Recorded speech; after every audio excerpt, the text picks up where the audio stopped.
ফলের রাজা আম যখন বাজারে চারিদিকে ছড়িয়ে থাকে তখন একটার পর একটা রেসিপি বানাতে ইচ্ছে করে। সবার আগে বানালাম ম্যাঙ্গো লাসি। এটা কিন্তু লাসি, তাই জন্য দই ইউজ হবে। আমগুলোকে স্কিনটা ফেলে দিয়ে ছোট ছোট টুকরো করার পরে তার মধ্যে দিয়ে দিলাম ঠান্ডা দই, আর তার সাথে দিয়ে দিলাম চিনি। এখানে কিন্তু আমি কোনো হাঙ্কার্ড ইউজ করিনি, তাই জন্য আমি এটার মধ্যে জল দিলাম না।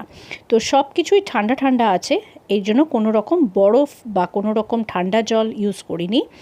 এবং এটাকে চার্ন করে নিলেই কিন্তু আমাদের ম্যাঙ্গো লাসি একদম রেডি গ্লাসে ঢালার জন্য। তো এটা ভীষণ রিফ্রেশিং হয়। আপনি এটা বানিয়ে দেখবেন, এটা দারুণ লাগে খেতে এই গরমে। এবং আম তো এখন বাজারে অঢেল পাওয়া যাচ্ছে, নানান রকম আম। একটু মিষ্টি দেখে আম আনলে চিনিটা কিন্তু প্রপোর্শনটা কম লাগে। তো যারা চিনি দিয়ে খেতে পছন্দ করেন না, চিনি না দিলেও হয়। তো টক মিষ্টি এই ম্যাঙ্গো লাসি খেতে খুব ভালো লাগে, ভীষণ রিফ্রেশিং।